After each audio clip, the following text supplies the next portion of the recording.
We welcome you today to the Zamok website. I'm Ken Garrison, Director of the Zamok Institute for Biblical Studies. We're at the end of the year 2009 and the beginning, obviously, of the year 2010. And I'd like today to review some of the events of the year in terms of Bible prophecy. Now, in the most general sense, we believe that the human community is being increasingly polarized. One pole is Israel, and the opposite pole is the emerging global nation.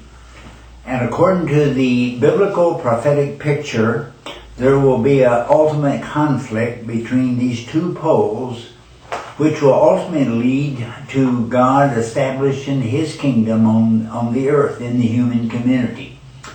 Revelation chapter 11 verse 15 says, "The kingdom of the world has become the kingdom of God and His Messiah, and He'll reign forever." The events then that we want to consider during this past year and what we might see in the coming year has to do with this emerging conflict. The first thing that we want to look at is the economy. And obviously what we're looking at is the emergence of a global economy, or the role that the economy has in pulling together the nations as a whole. Obviously during the year 2009, the U.S. economy staggered greatly. Major banks were on the brink of failure. Some did fail. Many were bailed out by government funds.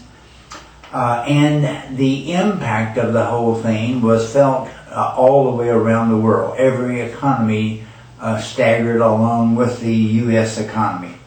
Obviously, the world has a global economy. It's already global and functioning. Now, as a result of the very weak U.S. economy, there has been considerable pressure this year also to move away from the U.S. currency, the dollar, to some sort of global currency that would take its place. Now, the government of the United States continues deficit spending to such a degree that the economy is further weakened, the dollar is further weakened. Ultimately, this leads to inflation.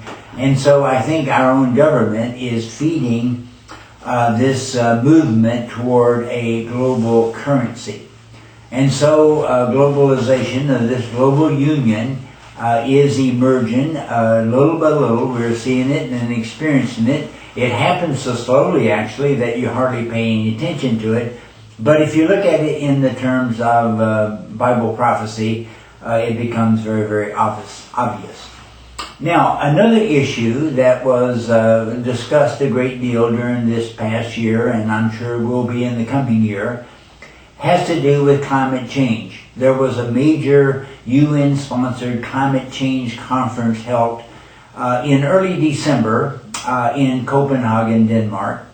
And there was a great deal of confusion going into that conference, and it wasn't, that confusion was not settled or resolved during the conference, obviously.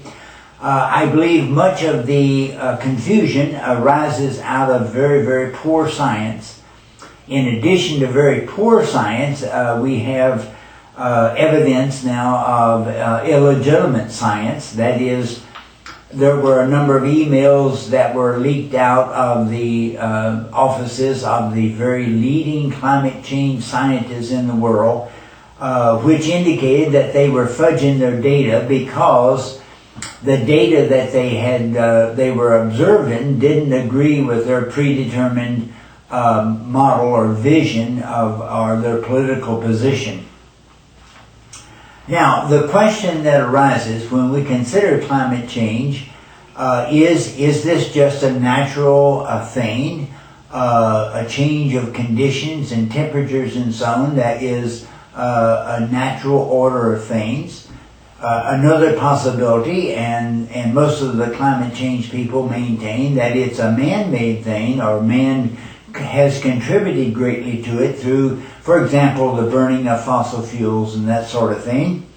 I want to introduce the prospect that there's still another aspect of this issue that is not generally considered, but which I want to consider, and that is that the changes that we are observing, are being observed, is a result of God's intervention, and they are God-made climate changes.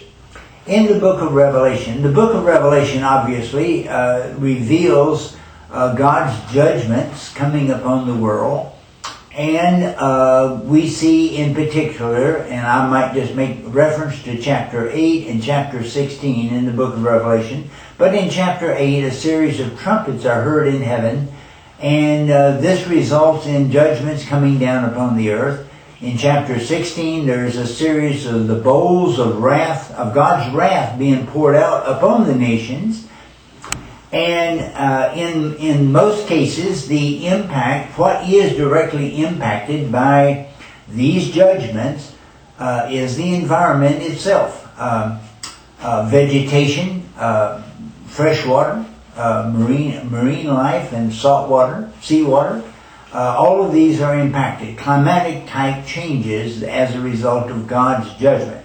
So I suspect that much of the change that's being witnessed and much of the concern that's being expressed is a result of something that God is bringing about. This ultimate judgment, again, leading to the polarization that we spoke about earlier.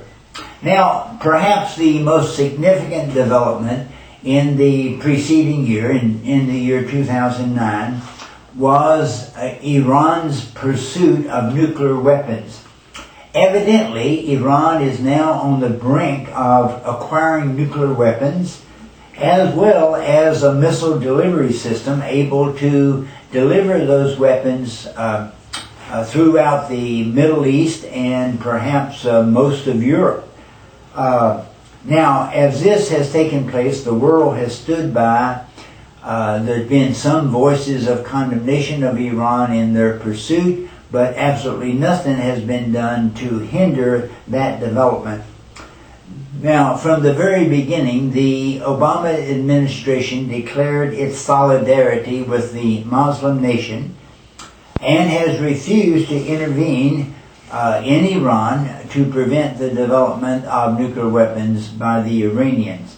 Now, the United States is probably the only nation in the world that really has the capability of really intervening there to stop this process. So nothing has been done beyond some talk, and not very much of that. Now, many people question this and ask how this could be, and I want to suggest, and from my own viewpoint, I consider Mr. Obama as the first Muslim president of the United States. I say that because of his heritage. His father was Muslim. His early life, he grew up as a Muslim as a youth, and he spent 20 years under the teaching of Reverend Jeremiah Wright in Chicago, and Reverend Wright's theology and philosophy and vision and so on is as much Islamic as it is Christian. As a result of that, Mr. Obama's policy is aimed at integrating the United States into the global Antichrist, we use the word Antichrist Nation, which will end up, we believe, being led by the Muslim nation itself. Now, as soon as Iran develops nuclear weapons, and we presume that that's going to be the case, Iran will indeed lead the Muslim nation. So we believe that Mr. Obama's objective there is simply to integrate the United States into that Antichrist force.